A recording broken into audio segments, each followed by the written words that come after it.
একটি শান্ত গ্রামে থাকত টাপু, একটি ছোট সাদা খরগোশ।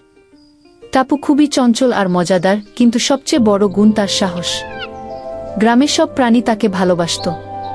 একদিন হঠাৎ গ্রামের খামারে ঢুকে পড়ল একটি বড় সাপ। সব প্রাণী ভয়ে চুপচাপ হয়ে গেল, কেউ সাহস করল না এগিয়ে যেতে। কিন্তু টাপু পালায়নি। সে বুঝতে পারল, যদি সাপ গ্রামে ভয় দেখায় সবাই বিপদে পড়বে। টাপু দ্রুত বড় আঙুরের ঝুড়ি নিয়ে সাপের কাছে গেল। সাপ টাপুকে দেখে গর্জন করতে লাগল, কিন্তু টাপু ঘাবড়াল না। সে ধৈর্য ধরে আঙুরগুলো সাপের সামনে ফেলে দিল। সাপ ফল খেতে ব্যস্ত হয়ে গেল। এই সুযোগে টাপু দৌড়ে গ্রামে ফিরে এসে সব প্রাণীকে ডেকে নিরাপদ জায়গায় সরিয়ে দিল। সাপ ফল খেতে খেতে শেষমেশ খামার থেকে বেরিয়ে গেল। গ্রামের প্রাণীরা টাপুর কাছে এসে বলল, টাপু, তুমি ভয় পাওনি, তুমি আমাদের বাঁচিয়েছ।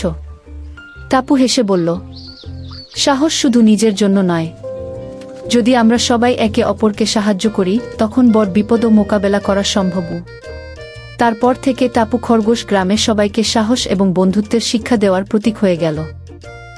একটা লাইক, একটা কমেন্ট আর একটা সাবস্ক্রাইব করে দিয়ে যান।